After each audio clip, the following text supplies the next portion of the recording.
Don't ever change your goals. Extend the timeline if you need to. Don't ever fucking change your goals. Not if you know what you want and they're good goals. Warning, this video may contain strong language like F-bombs or some profanity.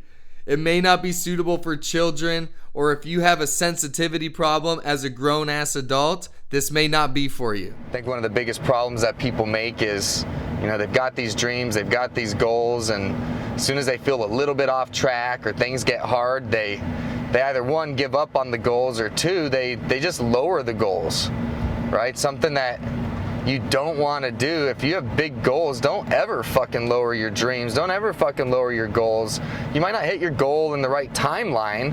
You might not get there as quickly as you want, but instead of reducing your goal and justifying why you should quit or justify why you were aiming too big, just extend the timeline. Give yourself another 6 months. Give yourself another couple of months, but don't quit on it. If you got this dream lifestyle that you want, I always wanted to live in Florida. We're driving the A1A. It's freaking beautiful here. Mansions on the right. When I first started merchant services, my goal was, all right, I'm going to move to Seattle. I'm going to learn how to do this business because my friend Anthony Smith invited me. Come learn the business, and then you can move back to Florida and open your own office.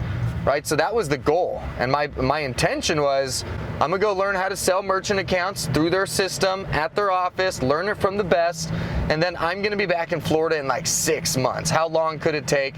How hard could this be? Well, my journey was a heck of a lot more than 6 months before I made it back to Florida. I literally went to Seattle, and then after I actually qualified and they were willing to invest in opening an office or investing in me opening an office, they wanted me to go to Philadelphia. And that was after like 9 or 10 months. So my goal was to go to Seattle and come back in 6 months. It took 9 or 10 months, and I went to Philadelphia for a year. Then after Philadelphia, I went to LA for a year and a half. And then from there, I actually went a little rogue and just went all over the United States and sold accounts. From when I moved back to Seattle to making it back to Florida, bro, it probably was like 7 or 8 years. Like, I literally had a kid and got married and everything in between.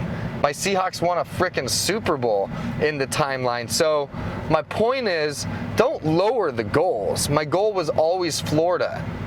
I kept putting it off, and I kept putting it off, and I kept putting it off because progress was happening, production was happening, my business was growing, and you've got to just keep doing whatever the hell you've got to do, but don't ever change the goal.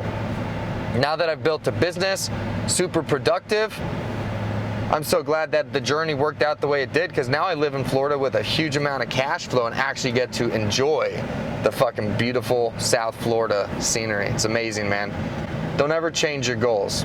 Extend the timeline if you need to. Don't ever fucking change your goals. Not if you know what you want and they're good goals. Just keep plowing.